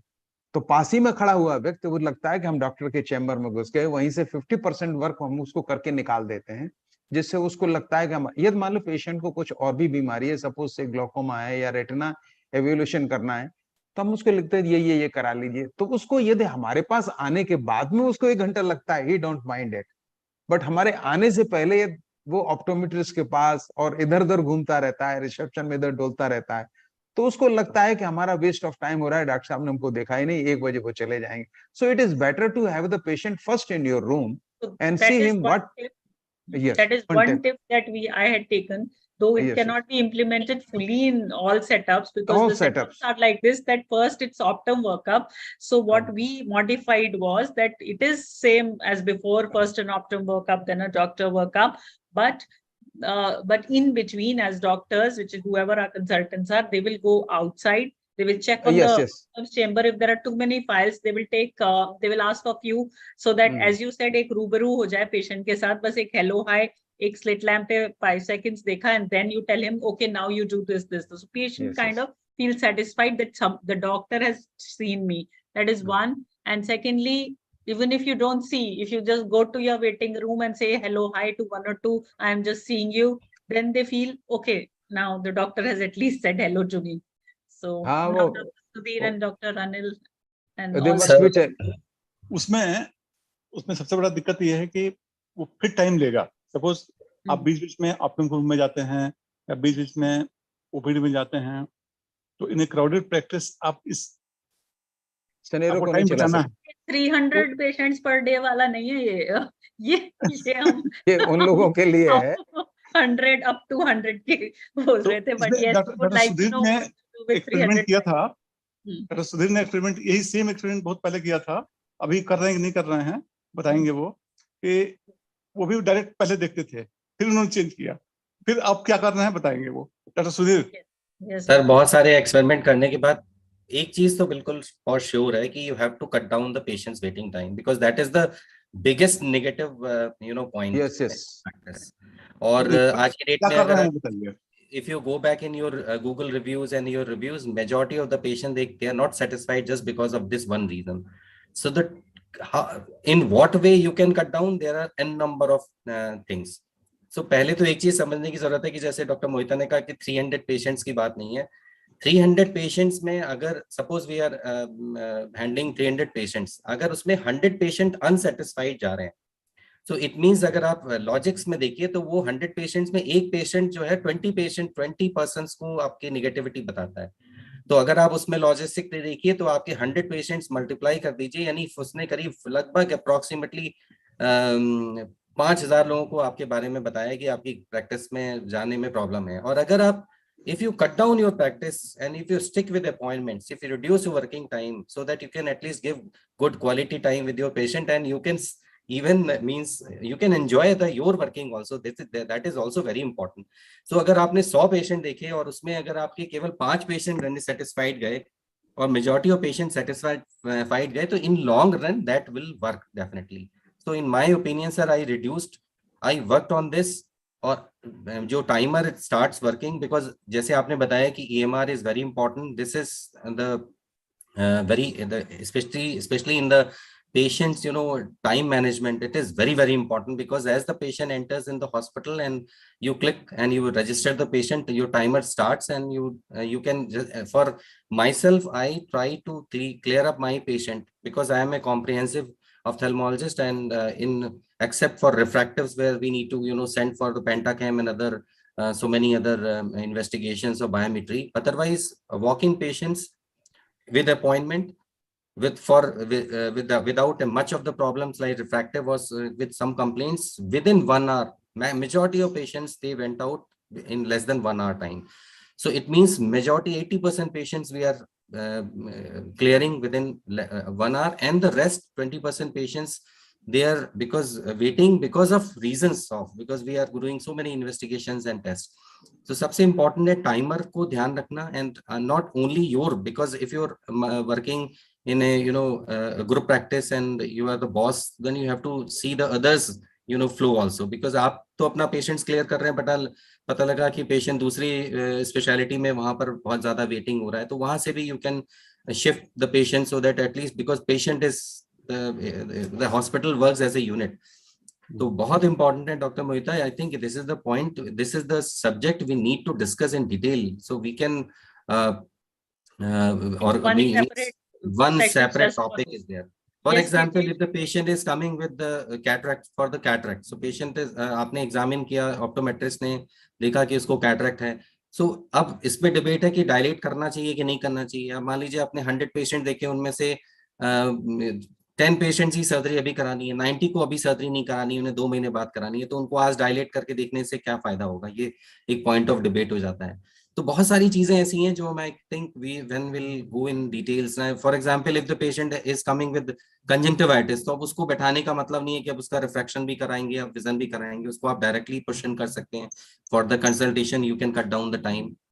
So ये एक topic, make some protocols and then accordingly give it. It is because, as you said, it is not just we, it is also dependent on our other consultants, on our optometrists, etc. So how would they decide otherwise? Acute red eye, whether they should do a refraction or not, unless we give them in written that this has to be done. Similarly, when an appointment desk gives appointments, then why not give appointments on a time which is not a peak time? Or for most of us, peak times are 11 to 1. If we give appointments also 11 to 1, then it's, why not stagger those appointments such that everything is kind of divided? So as you said, a lot of points. Dr. Malay is smiling. Dr. Malay, yeah, so I think I have a different type of practice, not that corporate practice, but still what I do is if there's a cluttering, then I would like to divide. So for example, if the patient needs certain investigation and if he wants to go, he's busy, I'll call him the next day. So when I call him on the next day, I call him on the thin hour. So there are thin hours and there are peak hours. So in peak hours, you don't have control because the patient flow is not under your control. But once the patient has been registered, then you can actually divide. कि आप सवेरे 9 बजे आ जाइए, आप सवेरे 9 बजे 9:30 बजे आ जाइए, and we'll relieve you in 30 minutes. As far as dilatation is concerned, it's a good idea to send the patient back home and let him come dilated at home. That will save a lot of time. Chair time is reduced and the job becomes very easy. The only criticism to this is whether he will come back or not. Right. yes. So I think most of the patients will come. Sir यहाँ पे क्या है कि patient की psychology आप समझिए, patient का encounter doctor से कितनी देर में हो रहा है और वो उसका प्रिस्क्रिप्शन साइन करके दे रहा है, दैट इज मोर इम्पोर्टेंट. वो ऑप्टिकल्स में और फार्मेसी में जाके he can sit for 2 hours, but उसको वहां पे नहीं प्रॉब्लम होगी, उसको प्रॉब्लम होगी कि डॉक्टर ने नहीं देखा उसको. So Dr. Gijesh and Dr. Sudhir, I have one question from you. Sometimes when we are in the middle of busy OPD, few files are with us, and we are trying to be as fast as possible. And suddenly anybody from our reception or front desk comes and says, this patient is saying कि मैं नहीं wait कर सकता इतना, मेरी file वापस करो और मेरा पैसा रिफंड करो. In such a situation, there are 2 reactions. One is, अरे रुको रुको बोलो उसको, we are just seeing him. Second is, yellow file, tell him to go. So what should be our reaction in these such a situation? Girjesh मैं answer करूं इस पे? हाँ सर आप करिए, फिर मैं भी कुछ. डॉक्टर मोहिता, इतने सालों की प्रैक्टिस में ये चीज तो श्योर हो गई है कि किसी से कन्फ्रंट तो नहीं करना. बिकॉज आप देखिए कि कितने हैप्पी मोमेंट्स हैं आपकी लाइफ में, वो आपको कभी भी हर्ट नहीं करते, लेकिन एक अनहैप्पी एनकाउंटर आपको 10 साल तक याद रहता है. तो कोई पेशेंट अगर इस तरह का इंसिस्ट कर रहा है तो पहली कोशिश होती है कि why to waste our consultation, why to return, because वो भी तो हमारा भी तो पैसा, अपने टाइम, आपने हमारे एयर कंडीशन एनवायरनमेंट में आप बैठे 15-20 मिनट, आपने चेयर टाइम दिया, आपकी विजन हुई, तो why to waste that money. तो ऐसे पेशेंट्स को कोई प्रॉब्लम नहीं है, उनको बैठाइए, उनको अटेंड करिए, उनको क्लियर कर दीजिए. अगर वो पेशेंट समझदार हैं, then you can ask the patient requests that you should just come with some more time because we need to do certain tests. If patient is in hurry, हो सकता है उसकी सही में प्रॉब्लम हो, मैं ये भी हो सकता है कि उसको कहीं जाना हो, कोई उसकी गर्लफ्रेंड वेट कर रही हो, या उसकी कहीं कोई बच्चे को उसको पिकअप करना हो, बहुत सारी प्रॉब्लम हो सकती है. तो in my opinion without confrontation अगर हमें कोई काम अपनी प्रैक्टिस में करना है तो वो करना चाहिए. So very That takes important. lot of we should energy. Very should never important. raise our voice in practice, and this is what we will, when we have another session, how to deal with an angry patient, how to deal with dissatisfied patient. Wherever I have attended sessions, I have brought this in my practice. Never raise your voice. Never raise your voice. Very You will important. come back, fight with everybody, but not with your patients. Yes, एक और important aspect है कि जैसे ma'am ने कहा कि patient आया और बोला कि नहीं मुझे दिखाओ वरना मैं पैसे वापस कर लूंगा. सेम कंडीशन होती है कि पैक ओपीडी है, आपके पास बिल्कुल टाइम नहीं है, एक वीआईपी आते हैं और बोलते हैं मुझे अभी के अभी डॉक्टर साहब के पास जाना है, तो सर तब क्या करें? बिल्कुल देखिए उसको, बिल्कुल देखिए उसको, वीआईपी को देखिए, बढ़िया सी उसकी अच्छी बढ़िया फार्मेसी मेडिसिन लिखिए उसको, जो जैसे कोई लुब्रिकेंट अगर आती है उनको जिससे सेटिस्फाई करके भेजिए, ज्यादा से ज्यादा महंगा लिख दीजिए. Yes, so exactly. You are in favor of a VIP different room or a VIP waiting room or something. Obviously, you will not have VIPs sitting in the general public. That's when they get more dissatisfied. I feel that if they are made to sit a little separately, even if you say hello to them, then after that they will wait having coffee. We should also have a small room just beside our OPD, having a sofa set and a TV or a coffee maker or something. Because, ma'am, unfortunately, India has a very huge VIP culture. So anybody is entitled will feel like I have not got the VIP treatment, he'll be feeling unsatisfied. They don't mind waiting that much rather than being made to wait in public. So if we just call them in that lounge in the AC, offer them coffee, they'll wait there for half an hour to let us finish our 2-3 patients, and so they want that VIP treatment rather than fast treatment. Yes. तो उससे बिल्कुल nuisance value भी कम होती है ma'am. इस तरह कुछ लोग होते हैं जो वीआईपी, मतलब वैसे तो all patients are VIP patients, सभी होते हैं, बट ऐसे लोग हैं जो कि थोड़ा उनको स्पेशल ट्रीटमेंट चाहिए, तो उनको देने में कोई प्रॉब्लम नहीं है. Correct. So Dr. Dharmendra, what about patients who come and say, I am from media, I am from press, I am from police. So now then they think for them, even if it's a small this thing, Havaldar only, he would feel that he should be treated like a VIP. How would you deal with such people? So obviously no charges. They expect you not to charge them. And I'm talking about both things: consultation, will you charge or not? Surgery, will you charge or not? Investigations, will you charge or not in such patients? देखिए doctor साहब, ऐसा है कि ये media के लोग आते ही हैं, ऐसा नहीं कि नहीं आते, पुलिस के भी आते हैं, छोटे छोटे लेवल के भी आते हैं, बड़े बड़े लेवल के जितने आएंगे उनको तो हमने कमरे में कर दिया. छोटे छोटे लेवल के आते हैं, अच्छे सोफा पे बिठा करके पहले देख लीजिए उनको. देखने के बाद यदि वो सेटिस्फाइड हो जाते हैं तो मेरे ख्याल से जहां तक मैं महसूस करता हूँ, चार्ज देम रेस्पेक्टफुली. उनसे कह दीजिए कि हम आपका ये फ्री कर रहे हैं, परंतु आपकी आंख की जांच होगी, उसका ये पैसा लगेगा. Consultation you can free, but in other way you can charge them because you are doing the service for them. In my opinion is like that, but they should be respected equally because वो भी बड़ा notorious people होते हैं, चाहे वो media के हों या छोटा ही लेवल का कांस्टेबल क्यों ना हो, वो हमारे सामने खड़ा रहता है, हमारी 2000 की क्या कहते हैं चालन कर देगा गुस्से में आकर के गाड़ी का. तो they are equally respectful in my opinion. Dr. Anil Srivastava, what would you do in such situations? मेरे यहाँ तो बहुत डिफिकल्ट है मेरे पास पहुंचना, तो इसलिए so that's one way that make your approach to you difficult. So one patient, आप जो बोल रहे हैं ना, मुझे one patient came and actually told me, madam, you have made it like a fortress reaching you. This is the most difficult thing, even more difficult than going for Bhagwan Darshan. I said, what to do? This is needed. तो उसमें हमारे यहाँ क्या system है कि पहले managers को deal करेंगे और कोशिश करेंगे किसी दूसरे डॉक्टर से दिखा दें कॉम्प्लीमेंट्री, और यदि वो कहता है कि हम ही से दिखाना है तब उसको रिक्वेस्ट कर लेते हैं कि सरकार अगले 10 दिन तक बुक है, आप को कोई बहुत जरूरी नहीं है, पहले आप दिखा लीजिए, फिर भी इंसिस्ट कर रहा है कि नहीं दिखाना ही है, तो कहेंगे ठीक है सब, तब आप ऑनलाइन या यहीं पर बुक कर दीजिए। उसमें यूजुअली वो पेमेंट करा दिया जाता है और पेमेंट कर भी देता है।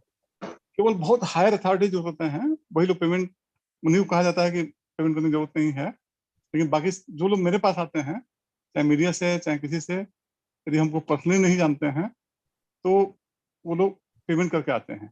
और जो लोग मैनेजर से इंटरेक्ट करते हैं तो मैनेजर यूजुअली उनको किसी दूसरे डॉक्टर से फ्री दिखा देते हैं।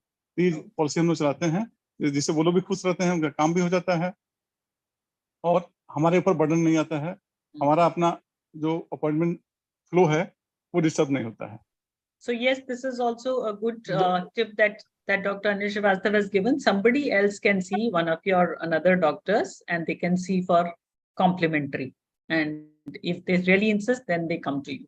हाँ, उसमें आपका जो ग्राउंड स्टाफ है वो स्मार्ट होना चाहिए, जो उनको कन्विंस कर सके कि डॉक्टर साहब भी एमएस हैं, वो भी एमएस हैं, ये भी अच्छे हैं, वो भी अच्छे हैं, और अननेसेसरी टाइम लगाने की जरूरत नहीं है। आपका काम नहीं होगा फिर बताइएगा आप। तो यूजुअली तो काम का हो ही जाता है और they feel satisfied.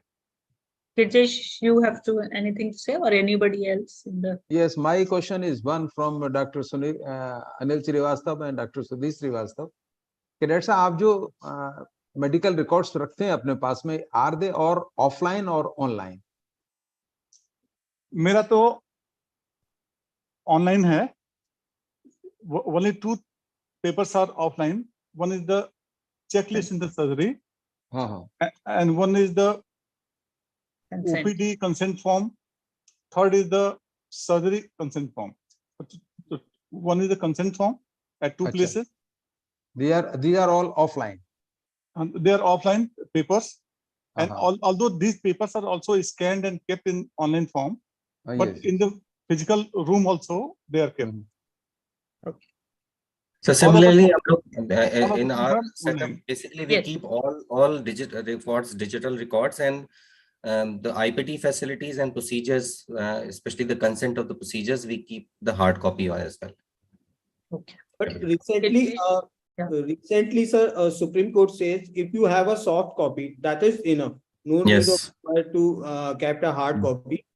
But for the safety, for the safety reason, because still your software can be, some trouble may occur and you can't able to retrieve. So it is wise to keep the important hard, especially the consent form of the surgeries in the hard copy form. It is better to capture both. Both, yes. But if so you in nutshell, that you have the offline and online, both the things. Yes. Yeah. So online is basically our convenience, and offline is for producing the records if and when required by the courts or somebody. Yes. Okay. Now, one thing. Yeah. Yes, Samiksha. No, so considering the online records, I wanted to ask, like, so many things we have to fill, like right from the refraction part to everything. So all your optometrists and everyone, are they trained in computer typing, and are they, because in our setup, it's very difficult because our part we are able to fill in, but a lot of things we are not able to cope up because, in a busy OPD, they are not able to fill the refraction part, and so many things are left out. That's the prerequisite, Samiksha, that we all keep at the time of interview. Yes, at the time of interview, you should be tech savvy and you should be having a computer knowledge. And today, everyone is tech savvy. Every new generation is very comfortable in typing on the mobile or in computer. Even they have not touched the computer, in one day they learn. It's not a big issue. It is simply the mindset and your direction that this has to be entered in the system. See, the LV Prasad has a very huge OPD, and they don't touch pen and paper. All the records by every station, it is entered directly into the computer, whether it is a doctor or optometrist or any technician or receptionist. They don't have option of using pen and paper. तो सही है sir, अगर अभी EMR हम लोग का collapse हो जाए तो हॉस्पिटल एकदम वर्किंग स्टॉप हो जाती है। जस्ट लाइक जैसे रेलवे रिजर्वेशन बंद हो गया सेंटर, तो सब सिस्टम कोलैप्स हो जाता है। It is the same way we are also facing the same. अगर जरा सा भी प्रॉब्लम हो जाए तभी तो आपका काम रुक जाता है। And I have another question, like, as all these corporate setups have come up and they have increased the patient's expectations so much that they say that cataract surgery is a walk-in, walk-out procedure. I feel cataract surgery is a very big thing, and it also depends like what kind of cataract you have. The outcome totally depends on that.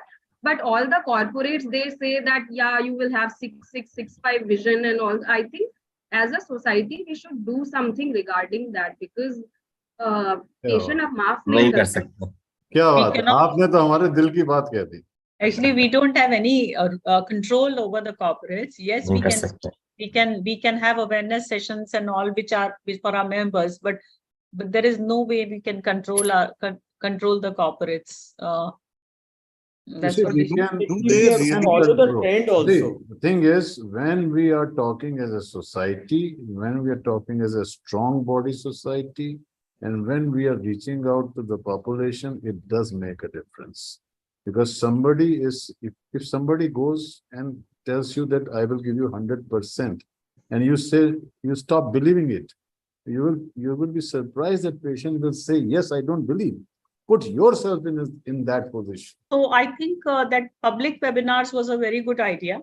So the Yes. only way of doing is that we actually should spread the correct message to the public, so that even if they go to the corporates or wherever they are promised a 6x6 vision, they are already aware that, okay, this is what came from the society. Obviously, if it comes from the society, it is more authentic for them. And so many doctors are saying this, so they would be mentally prepared. So when such patients come to us, they are not having those. I think that's what we can do definitely. And we can Alternately, also For have my retina patients, they say that आप कितनी guarantee लेते हैं? How can we take guarantee for the patients? We can't take guarantee. so that is what I was telling. Alternatively, if our fellow consultants start speaking the similar language, that surgical results are not predictable, they are not like a purchasing thing.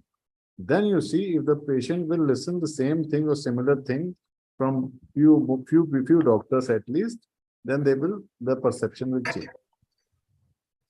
Sir एक चीज और add Samiksha sorry Yes, Dr. Sudhir. Doctor Mohita एक चीज और add करना चाहूंगा समीक्षा के लिए कि जो कह रहा है कि बहुत अच्छी विजन आएगी 6x6 विजन आएगी, वो अपने लिए प्रॉब्लम क्रिएट कर रहा है. So whatever you have to say to the patient, you have to be very clear about that, and you have to do documentation. Suppose if the patient is having polar cataract, you have to, patient has all rights to know about the polar problems. So what kind of problem and the patient during surgery the patient may encounter. So इसमें fair नहीं होना चाहिए. Always tell truth to the patient and let the patient decide about this. उसको 6x6 vision जो promise कर रहे हैं, अगर वहां पे प्रॉब्लम होगी तो फिर वो उसको स्यू करेगा, आपको नहीं करेगा एटलीस्ट ना. देन जो पेशेंट आपसे लूज करके गया, वो पेशेंट भी आपको प्रेज करेगा कि हाँ that particular doctor has given me this indication and मैंने उस चीज को ध्यान दिया. तो इन ए लॉन्गर वे अगर आप if you are doing your practice with this thing with clarity, तो फिर वो कोई प्रॉब्लम नहीं होती है. कॉर्पोरेट से फाइट करना is not a problem. Corporate means a good ambience, that is the only thing. So good ambience and good personalized care can easily counter any bigger corporates. And I will also share you one more thing. One profession I was looking for a good professional, and the type of room that professional was having is a small clogged up room, right? If you remember, Ichharam Chaturvedi साहब की coaching जो थी लखनऊ में, जी. और बैठने की जगह नहीं थी. एक छोटे से कमरे में 75 लोग बिठाते थे. हाँ, लेकिन सर वो एरा चला गया ना. That era will never go. Anyway, But overall, sir, one point. yeah, I would like to suggest, and along with the public webinars, we can have a webinar for our counselors, because ultimately it's the counselors who talk to the patients regarding their lens choices, their expectations, the consent forms, and all these things.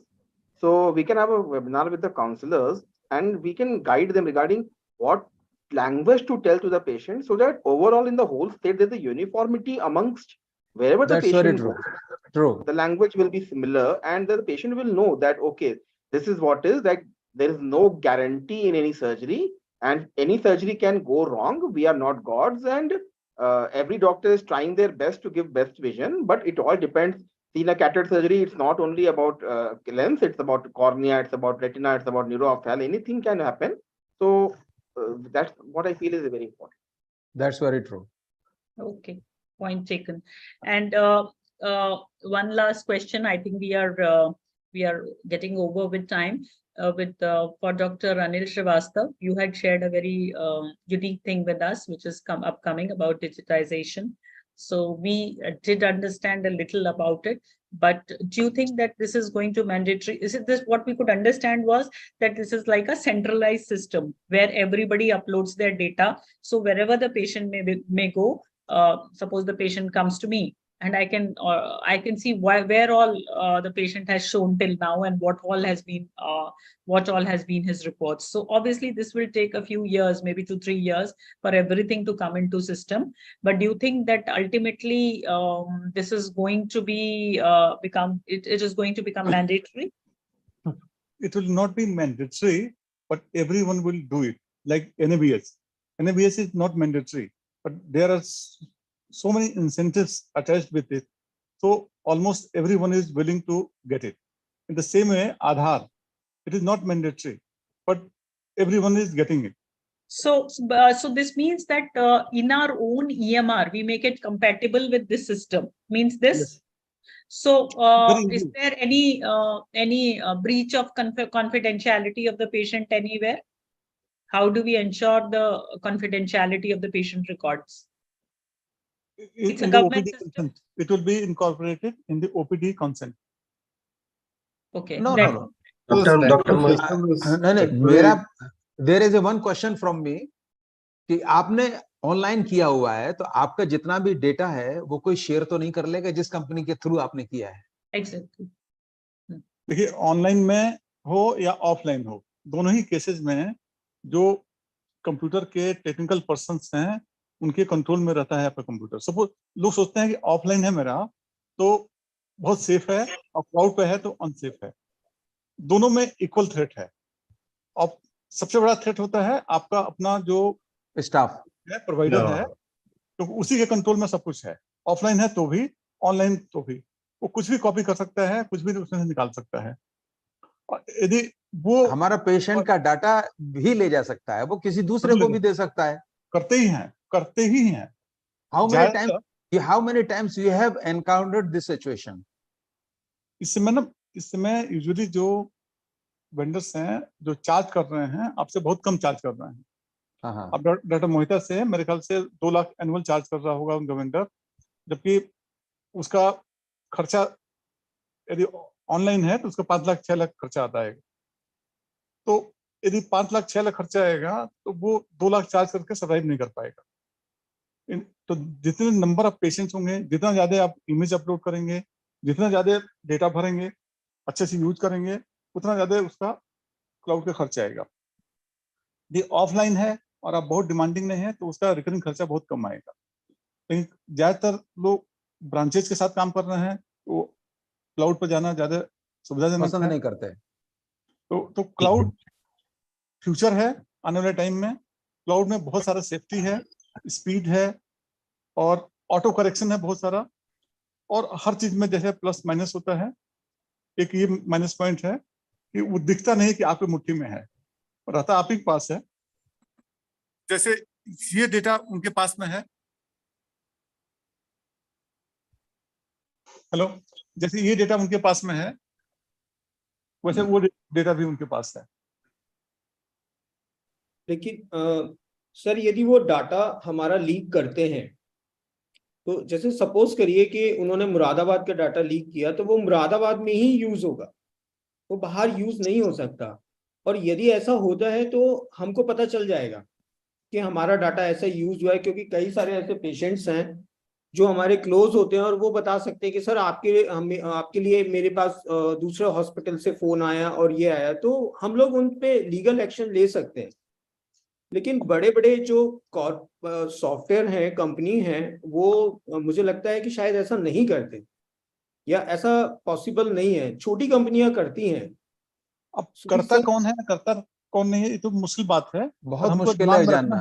Sir ये prove करना भी बहुत मुश्किल है कि उन्होंने leak किया है कि नहीं किया है। It's very difficult to know it. Sir एक चीज बताइए, आज की डेट में जो whatever we are talking in front of the patient, जो आपके फोन मोबाइल में रखा है बगल में, वो तो आपकी बात को लिसन कर रहा है, वो तो कर रहा है। तो आज की डेट में ये कहना कि कोई डाटा आप सिक्योर कर सकते हैं तो बिल्कुल पॉसिबल ही नहीं है। हाँ कहाँ possible आप है। मूव कर रहे हैं, कहाँ जा रहे हैं, बैंक आपको अकाउंट में सेफ है। It's not. तो जहां तक सर ये EMR आपने बात की ना, ये this is going to be mandatory in future, because if you go in the west, even US वगैरह में भी एक सर्टन डाटा आपको कोई भी जो ट्रीटमेंट करते हैं you have to put in the portal, because उससे कहीं पे भी वो पेशेंट किसी अक्रॉस द सिटी या अक्रॉस द स्टेट जाता है तो वहां पे डाटा मिल पॉसिबल होता है। तो I think certain amount of data we have to put in that, and this is going to be in future I think mandatory for everyone, for all So just specialty. like Aadhaar linked everything, Yes. just like GST, where Not everything not becomes not one. not exactly all data, but certain Yes, some amount of data is. basic For data. example, if we are doing surgery, so we have to mention it on that patient has undergone cataract surgery, or some dentist has given some dental treatment. So you the patient that um, it is the duty of that surgeon or means a specialist to enter. Yes. So I think these were great discussions and a lot of things came out of them. And we got a chance to interact with so many good practitioners and get to know from their experience, which is very important. So before we close, Dr. Girjesh and Dr. Dharmendra, the brainchild behind this and the president, would you like to give your closing remarks? And then we will bid goodbye to everybody. Thank you, Dr. Mohita. Managing such a wonderful webinar on practice management, and it is a burning issue and it's very important for the experienced as well as upcoming ophthalmologist. And I am sincerely pay my all good regards to Malay Chaturvedi, Sudhir Srivastav, Anil Srivastav, and Samiksha Agrawal and Ankit Agrawal, and of course you and other people, they have joined and made it wonderful. और हमेशा हम लोग इसी तरह से अच्छे अच्छे काम करते रहें, अच्छे अच्छे वेबिनार्स करते रहें. And this is just the beginning, not the end. This is a series 1. Hopefully very soon we'll come with the series 2 in the same practice management. जितना हो उतना बढ़िया रहेगा practice management, क्योंकि सभी चाहते हैं हमारी practice enhancement हो, हम ज्यादा कमाएं, हम ज्यादा देखें पेशेंट, हमारा पेशेंट ज्यादा नाम बढ़े. तो यही वेबिनार्स हैं जो हमें की पॉइंट्स देंगे जिससे कि हम अपनी अच्छी तरह से प्रैक्टिस कर सकें. And I think the wonderful I mean good stalwarts, they have come in the first session and they have given a very nice and wonderful tips to us, and those who are the participants and also the viewers, they have must have been enlightened with these words of our experts. And thank you very much once again, and hope to see you more and more time. Thank you very much. It was very nice and interactive. Thank you. Thank you, sir. So before we leave, one very important thing which I have learned from here from Dr. Sudhir Srivastav, and we should take as a take-home message, we have to be happy doctors. Yes. And only when we are happy doctors, that whole thing percolates on our staff, they become happy staff. And our patients can also get those vibes and they become happy patients. So it is for happy doctors. Doctor को enter करे जब hospital के अंदर तो मुस्कुराता हुआ करे. सब खुश. Thank you very much. Thank you. Thank you. Thank you. Okay. Thank you. Bye bye. Thank you. Thank you, ma'am. Bye-bye. Thank you. Everyone.